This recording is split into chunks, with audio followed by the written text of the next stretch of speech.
오늘 말씀 열왕기하 18장으로 넘어갑니다. 제가 가진 성경으로 열왕기하 구약 성경 592페이지에서 593페이지 정도, 열왕기하 18장 1절부터 16절 말씀까지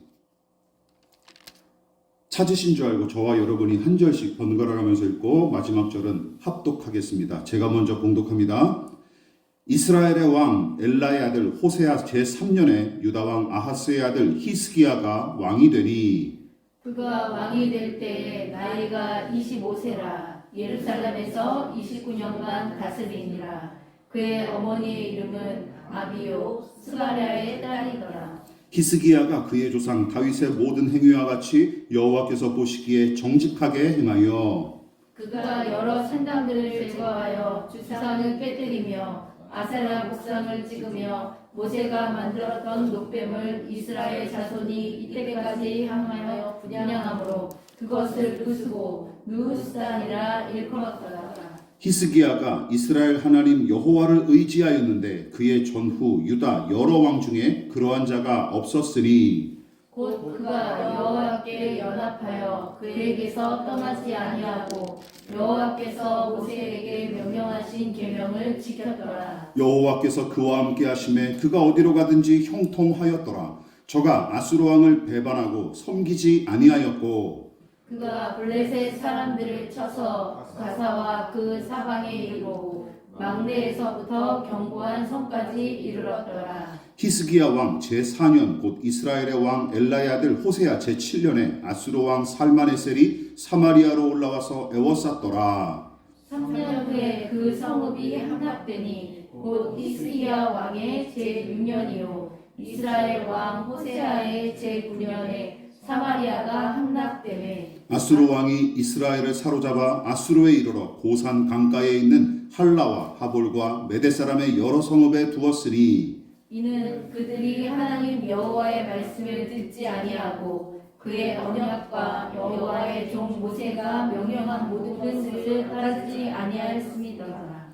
히스기야 왕 제14년에 아수르의 왕 사네립이 올라와서 유다 모든 견고한 성읍들을 쳐서 점령하매 유다의 왕 히스기야가 라기스로 사람을 보내어 아수르 왕에게 이르되 내가 범죄하였나이다. 나를 떠나 돌아가소서. 왕이 내게 지우시는 것을 내가 당하리이다 하였더니 아수르 왕이 곧 은 300달란트와 그 30달란트를 정하여 유다 왕 히스기야에게 내게 한지라. 히스기야가 이에 여호와의 성전과 왕궁 곳간에 있는 은을 다 주었고 다같이 또 그때에 유다 왕 히스기야가 여호와의 성전 문의 금과 자기가 모든 기둥에 입힌 금을 벗겨 모두 아수르 왕에게 주었더라.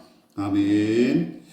말씀의 제목을 우리 다 같이 한번 읽어보도록 하겠습니다. 자, 시작. 히스기야가 보여준 개혁과 형통의 본질. 히스기야가 보여준 개혁과 형통의 본질이라는 제목으로 함께 말씀의 은혜를 나누도록 하겠습니다. 제목은 거창하지만 쉽게 이해하실 수 있는 내용이니 염려하지 마시고 잘 따라와 주시기 바랍니다. 우리는 지난 시간 아수르 제국이 강제 이주를 통한 인종 혼합과 종교 혼합 정책을 병행함으로써 북이스라엘 백성의 정체성 파괴와 식민 지배의 고착화를 매우 효과적으로 이뤄낸 사실을 확인했었습니다. 우선 북이스라엘의 인종 혼합을 위한 강제 이주 정책은 매우 이미 베가 왕 때부터 시작이 됐었고 게다가 아수르는 북이스라엘 사람들을 다른 식민지로 이주시키는 정책과 함께 다른 식민지 백성을 북이스라엘 땅으로 반대로 옮겨오는 식으로 쌍방향 정책을 시행했습니다. 또한 인종 혼합 정책이 식민 지배 아래 놓인 민족들의 고유한 혈통적 정체성을 파괴하기 위해 강경하게 시행한 정책이라면 유화 정책의 일환으로 식민지 백성의 종교나 토착 신앙을 인정하고 허용함으로써 피지배 민족의 반감을 덜어냄과 동시에 궁극적으로는 아수르의 지배 체제를 더욱 공고히 하는 데 활용했습니다.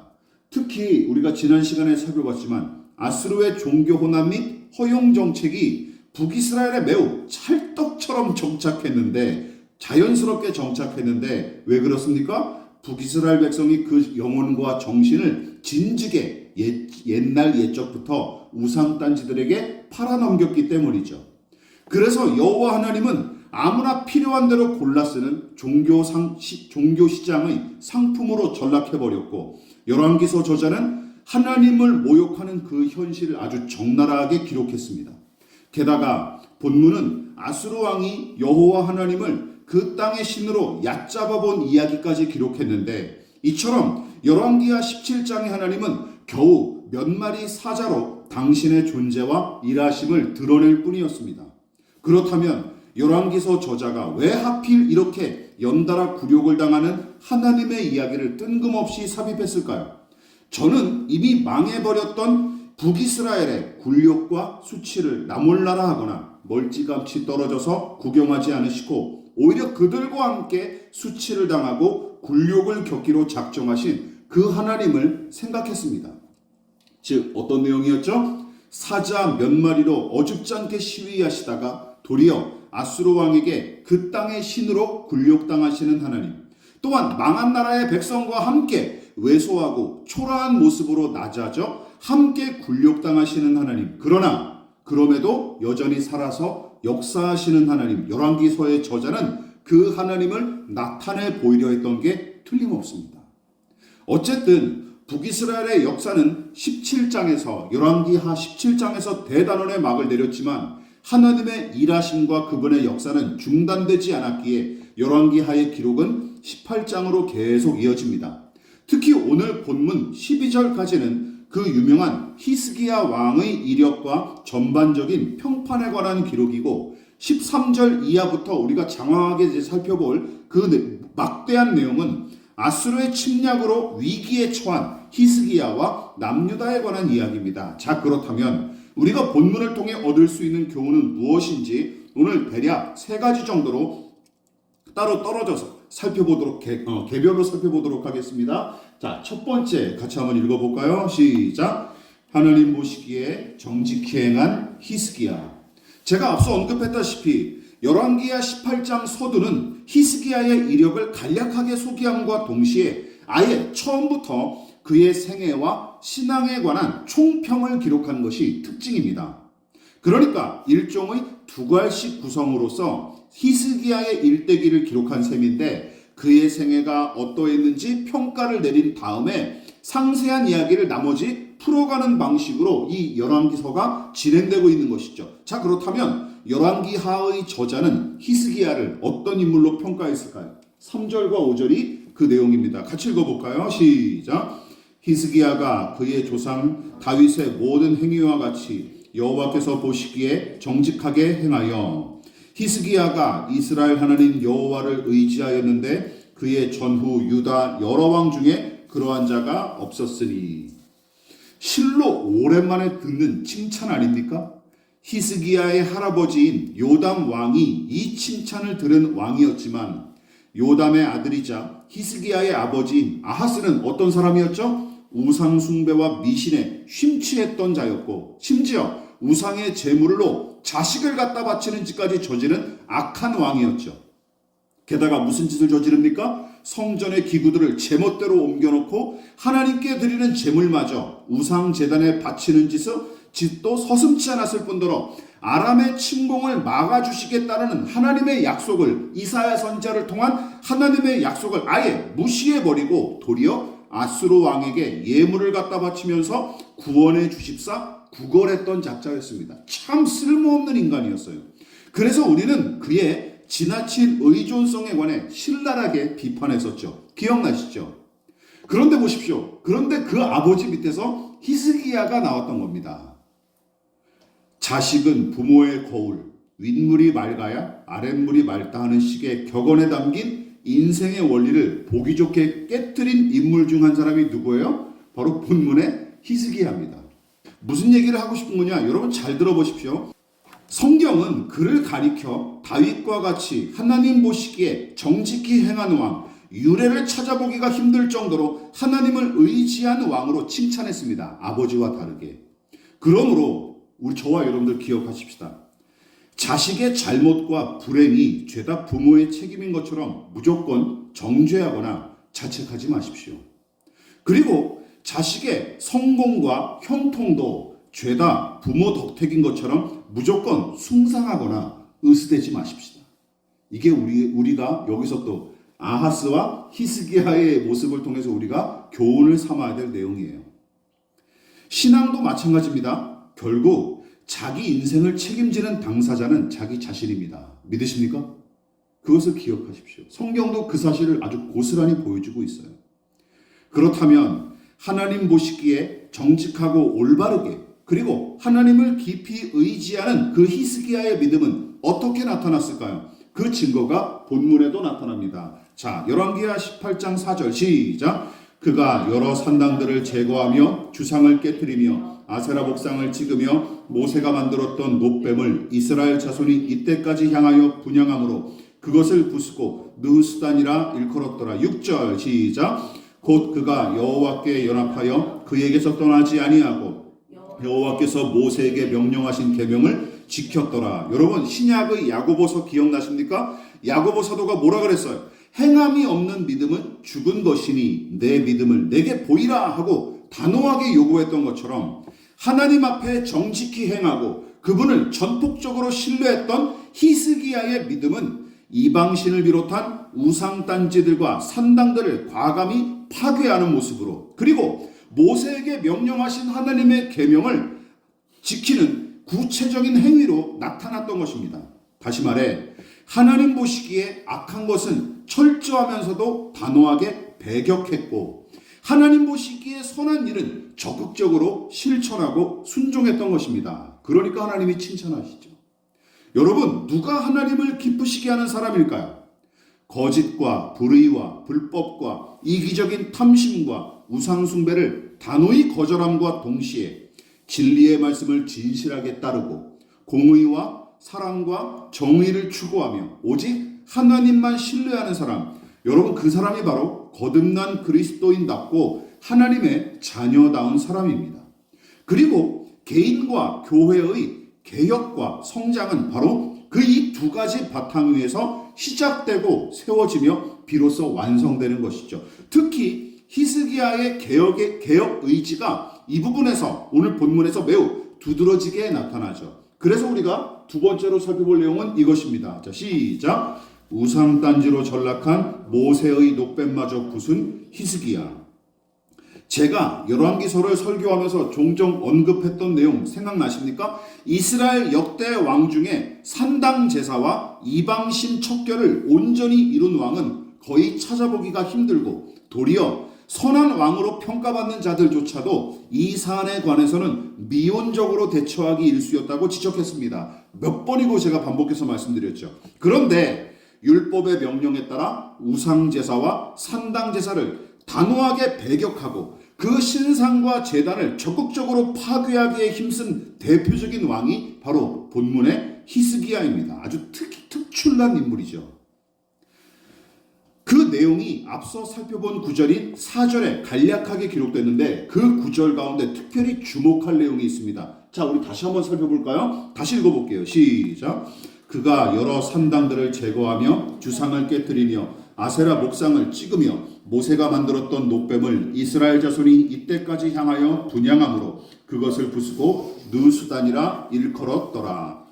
여러분, 히스기야는 여러 산당들을 제거하고 주상, 즉 성전의 돌기둥과 이방 신상을 깨뜨리는 일을 용감히 감행했을 뿐만 아니라 백성이 모세가 만들어 놓았던 놋뱀마저 우상단지처럼 여겨 숭배했던 까닭에 그마저 박살내고 맙니다.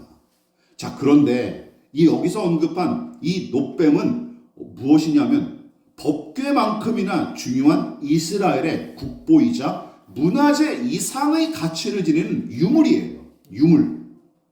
유물로서 함부로 건드릴 수 없을 뿐더러 깨부수는 짓은 감히 상상조차 하기 힘든 일입니다.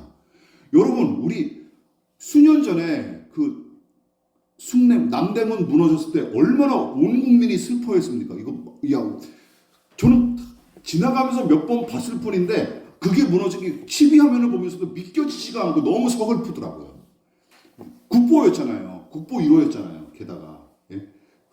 그런데 나와 별반 상관없는데도 그런 마음이 드는데 모세의 놋뱀이 바로 그런 물건이라는 것이죠.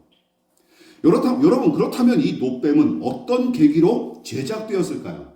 이스라엘 백성이 출애굽에 성공하여 모세를 필두로 광야를 떠돌기 시작했고 하나님께서 그들을 매 순간 구름 기둥과 불 기둥으로 날마다 인도하셨는데 문제는 무엇입니까? 습관처럼 불평 불만을 내뱉던 백성이 또다시 이렇게 얘기했죠. 하나님은 우리를 죽이시려고 이곳으로 이끄셨는가? 그리고 이 맛대가리 없는 만나로 더는 연명하기 싫다. 민수기 21장입니다. 이렇게 불평불만하며 지도자인 모세는 물론이고 심지어 하나님까지 욕하는 일이 벌어집니다. 야, 하나님이 우리를 죽이려고 여기로 끌고 왔냐? 이런 젠장하면서 막 불평불만을 쏟아내기 시작했던 거예요. 그러자 그동안 오래 참으셨던 하나님은 마침내 불뱀들을 보내셔서 그들을 징계하셨고 겁을 집어먹은 백성은 급기야 잘못을 깨닫고 지도자 모세에게 살려주십사 강청하기에 이르죠. 그러자 다행히도 모세는 지도자로서 그들을 위해 기도했고 하나님께서는 그의 기도에 다음과 같이 응답하면서 살 길을 마련해 주셨습니다. 민수기 21장 8절 같이 한번 읽어볼까요? 시작.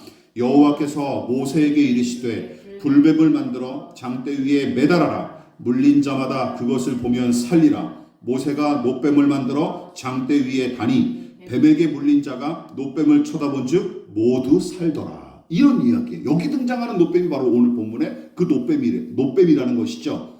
전통적인 신학자들과 설교자들은 민수기의 이 놋뱀이 바로 예수님을 상징하고 이 놋뱀을 쳐다봄으로써 백성이 다시 살게 된 이야기도 십자가 죽음을 통해 죄인의 구원을 성취하신 양상과 비슷하기에 이 사건 자체를 매우 중요하게 여깁니다. 그러니까 십자가 사건의 그림자, 모형으로 본 것이죠. 쉽게 말해서 이 놋뱀은 용서하시고 구원하시는 하나님을 상징하는 물건일 뿐만 아니라 죄인의 구원을 위해 죄인의 구원을 위해 오시는 메시아 예수 그리스도를 미리 보여주는 매우 중요한 물건이었어요. 따라서 이스라엘 백성은 이 사건을 기념하기 위해 놋뱀을 고이 간직했던 것이죠. 그런데 문제가 생겨요. 어떤 문제가 생깁니까? 어느 순간부터 사람들이 이 놋뱀 자체를 신주단지처럼 보시며 분향, 제사를 드리고 향을 피워 올리는 짓까지 저질렀고 그 꼬락서니를 두고 볼 수 없었던 히스기야는 그 놋뱀이 그저 느후스단, 무슨 뜻입니까? 놋조각이라는 뜻이에요. 야, 이거는 놋조각일 뿐이지 여기 무슨 신이 깃들어 있거나 하나님이 여기에 무슨 하나님의 권능과 능력이 깃들어 있는 게 아니다라고 얘기하는 것이죠. 이건 놋조각일 따름이다라고 얘기하는 거예요. 그 사실을 백성에게 상기시키며 그냥 부셔버립니다. 부셔버려요. 대단한 용기죠. 아무리 역사적으로 중요한 유물이자 기념비적인 유산일지라도 심지어 위대한 지도자인 모세가 만들었을지라도 그 놋뱀을 신격화하여 하나님을 대체하는 우상단지로 삼았다면 히스기야는 그것을 중요한 유물이자 국보로 보기는커녕 단호하게 개혁할 대상으로 여겨 부셔버렸습니다. 개혁의 대상으로 여겨서 부셔버렸어요. 여러분, 이게 개혁입니다. 이게 개혁이에요. 지금도 마찬가지입니다. 여러분, 개혁해야 될 대상이 뭡니까? 목사 숭배와 예배당 숭배, 관습과 관행 숭배로 얼룩진 우리 작금의 개신교회를 보십시오. 또한 성경과 거기 적힌 문자 자체를 숭배의 대상으로 삼을 뿐만 아니라 시대착오적인 교리를 숭배하면서 하나님마저 그 교리 안에 가두는 작태 등등, 여러분 이거 다 느우스단이라고 부르며 대적해야 마땅합니다. 믿으십니까? 이것도 다 느우스단인 거예요. 여러분, 보수와 개혁이 무엇일까요? 지킬 가치가 있는 것을 지키는 것이 진정한 보수고 하나님을 대체하고 사람을 옥죄는 것은 폐기하고 대적하는 것이 진정한 개혁의 본질이 아니겠습니까? 그래서 저는 히스기야와 같은 사람이야말로 진정한 보수주의자이자 개혁주의자로 저는 생각합니다. 이런 사람이 진짜 보수죠. 그리고 이런 사람이 진짜 개혁자죠. 또한 본문이 언급한 히스기야의 형통에 관해서도 우리가 마지막으로 주의 깊게 살펴볼 필요가 있습니다. 자, 한번 읽어볼까요? 시작. 히스기야의 형통과 아수르의 침략. 오늘 18장 히스기야의 이야기 이 서두는 여러 가지 의미심장한 말이 참 많습니다.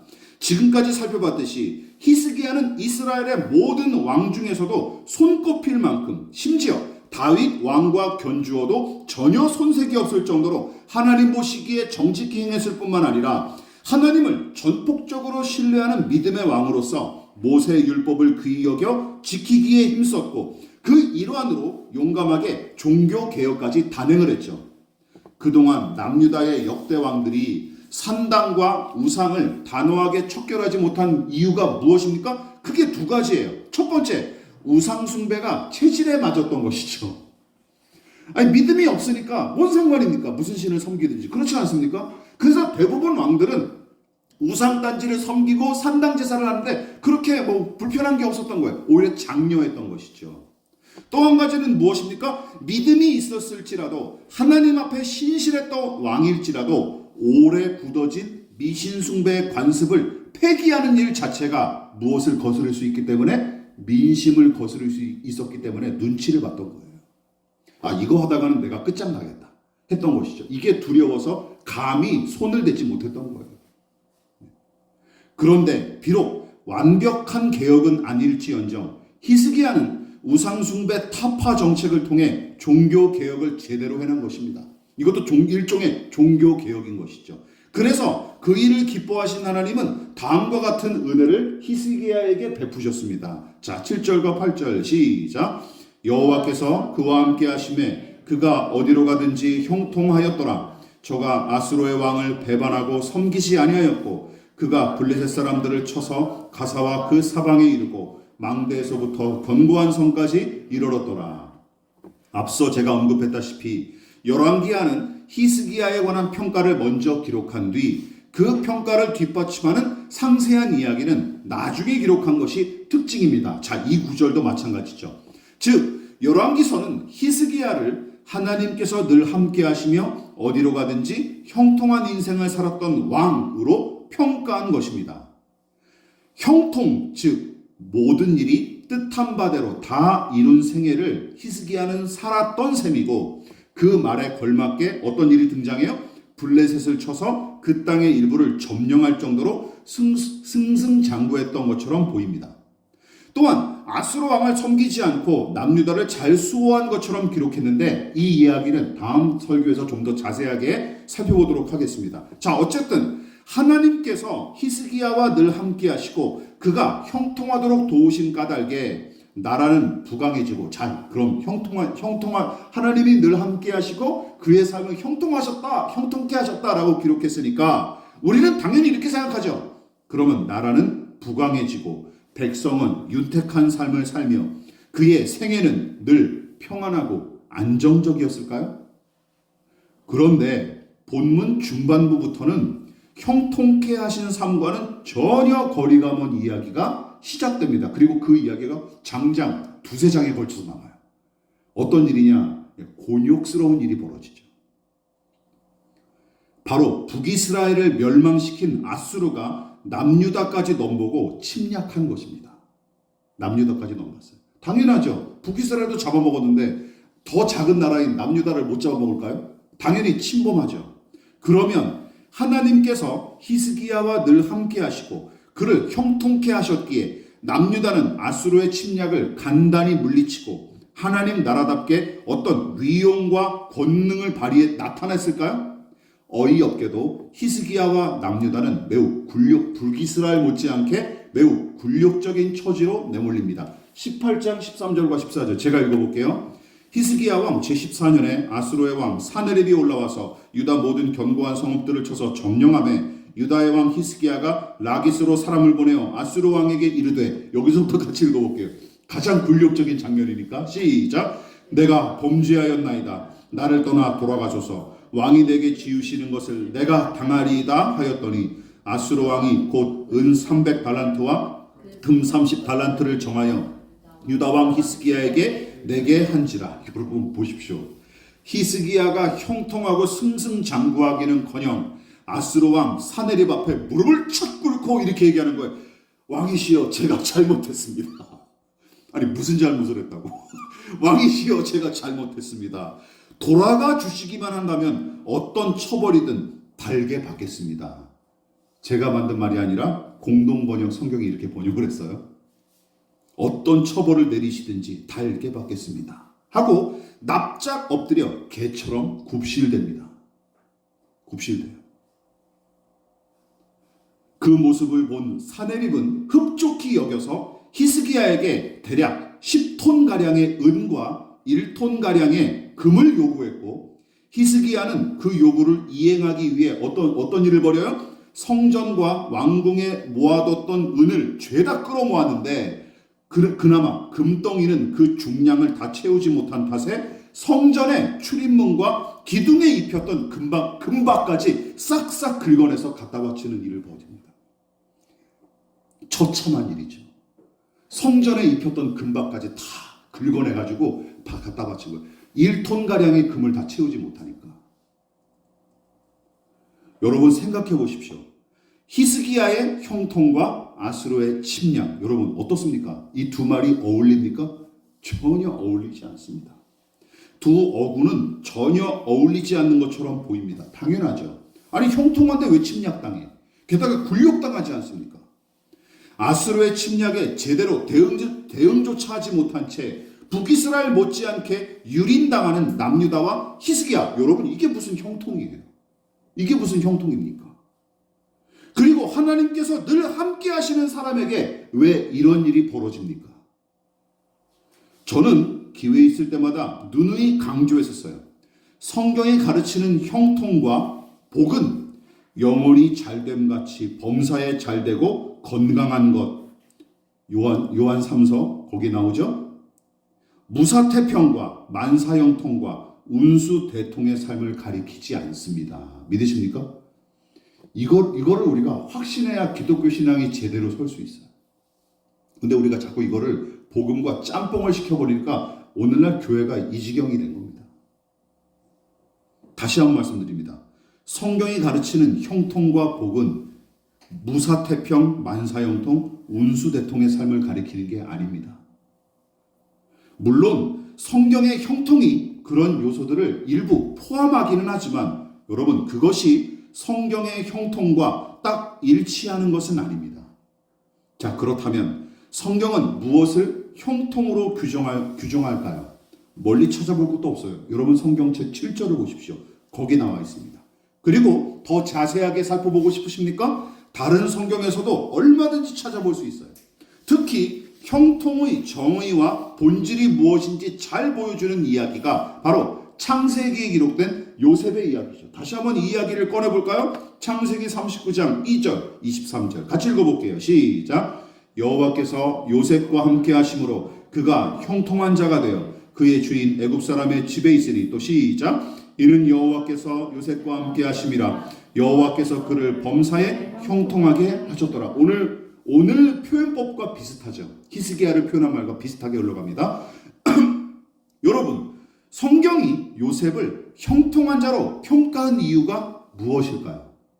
다시 말해 요셉은 어떻게 형통한 자로 설 수 있었을까요? 창세기는 여호와께서 요셉과 함께 하셨기에 그의 삶이 형통했다라고 평가합니다. 여러분 기억하십시오. 창세기 39장은 어떤 배경에서 지어진 본문이에요? 요셉이 보디발의 집에 들어가 종노릇했을 때, 또한 억울하게 누명을 쓰고 감옥에 갇혀 죄수 신세로 전락했을 때를 기록한 이야기입니다. 근데 그 삶을 가리켜 성경이 뭐라고 기록하고 있어요? 너는, 그 사람은 형통했다라고 기록하고 있는 거예요. 모순이죠. 형통이란 단어 뜻을 이 상황과 매치시켜 보면 이건 모순이에요. 앞뒤가 안 맞는 것이죠. 남의 집 종살이하고 옥에 갇힌 죄수 신세가 무슨 형통입니까? 그러나 성경은 종과 죄수 신세로 전락한 요셉의 삶을 가리켜 형통한 인생으로 규정했고, 아수르의 침략으로 굴욕당했을 뿐만 아니라 막심한 피해를 입은 히스기야도 형통한 자로 평가합니다. 자, 그렇다면 그들을 형통한 자로 평가할 수 있었던 공통분모를 찾으면 되겠죠. 공통분모는 딱 한 가지밖에 없습니다. 무엇이죠? 이미 다 아셨겠죠? 이거밖에 없어요. 같이 읽어볼게요. 시작. 하나님이 함께 하시는 사람, 하나님이 함께 하시는 삶, 이것이 형통의 유일한 이유이자 근거고 가장 중요한 형통의 핵심이자 본질입니다. 이게 성경이 이야기하는 형통이에요. 어떤 것? 하나님이 함께 하시는 삶. 하나님이 함께 하셔서 형통케 하셨다. 여기서 형통한 삶은 어디에 무게중심이 있습니까? 하나님이 함께 하신다에 무게중심이 있는 것이지 하나님이 함께 하셔서 그의 삶이 잘 풀렸다. 뒤에 무게중심이 있는 게 아니에요.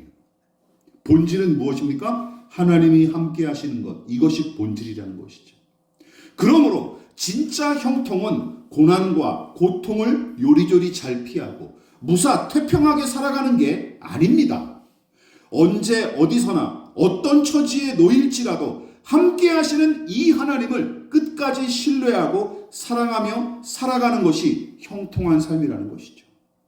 그래서 사망의 음침한 골짜기와 눈물의 골짜기를 수도 없이 지나는 인생을 살았을지라도 심지어 죄의 깊은 수렁에 빠져 몇 번이고 허우적거릴 때가 있었을지언정 함께 하시는 하나님을 신뢰하고 그 명령에 따라 살기 위해 몸부림친 인생이라면 성경의 하나님은 그 사람을 향해서도 얼마든지 뭐라고 평가하실까요? 너는 형통한 자다 라고 평가하실 것입니다. 여러분, 이 믿음을 간직하시기를 주님의 이름으로 부탁을 드리겠습니다. 이 기초를 마음 가운데 깊이 믿음의 내용으로 심고 그리고 본질적인 교리로 삼고 이게 확신 가운데 있어야 이게 신앙이 그 위에서 올바르게 세워져 나갈 수 있지. 만일 이게 세속적인 성공과 안락이 무슨 복음의 내용이고 무슨 형통과 1:1 대응인 것처럼 생각하면 신앙이 제대로 자라갈 수가 없습니다. 말씀을 마무리하도록 하겠습니다. 여러분들에게 질문해 볼게요. 마음으로 대답해 보십시오. 그렇다면 여러분은 형통한 사람입니까? 여러분은 형통한 사람이십니까? 그리고 형통한 삶을 판가름하는 여러분 나름의 기준은 무엇입니까? 그것을 생각해 보십시오. 사회적 지위입니까? 통장의 잔고? 혹은 부동산의 보유 여부? 아니면 SNS의 팔로워 숫자입니까? 무병장수와 노후가 보장된 삶이 형통한 인생입니까? 물론 세상은 그런 삶에 형통과 복과 성공을 갖다 붙이겠지만 성경은 그 기준 자체가 아예 다릅니다. 형통의 본질과 핵심은 함께 하시는 하나님이고 그 하나님을 항상 신뢰하는 것이 형통한 인생입니다. 개혁의 본질도 크게 다르지 않습니다.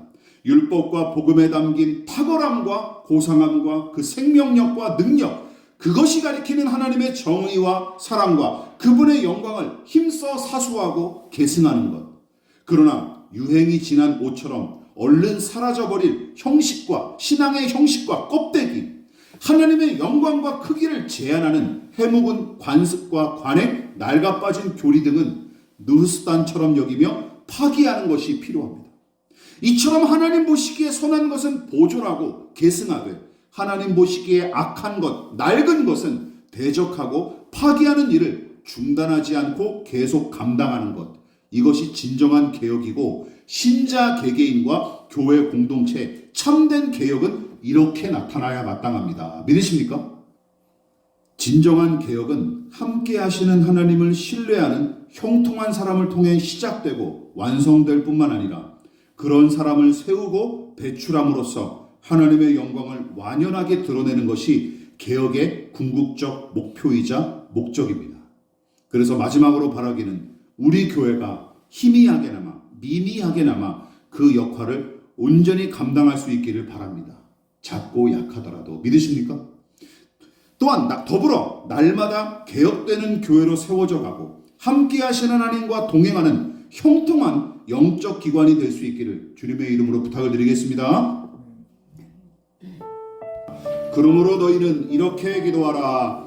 하늘에 계신 우리 아버지, 아버지의 이름을 거룩하게 하시며 아버지의 나라가 오게 하시며 아버지의 뜻이 하늘에서와 같이 땅에서도 이루어지게 하소서. 오늘 우리에게 일용할 양식을 주시고 우리가 우리에게 잘못한 사람을 용서하여 준 것 같이 우리 죄를 용서하여 주시고 우리를 시험에 빠지지 않게 하시고 악에서 구하소서. 나라와 권능과 영광이 영원히 아버지의 것입니다. 아멘.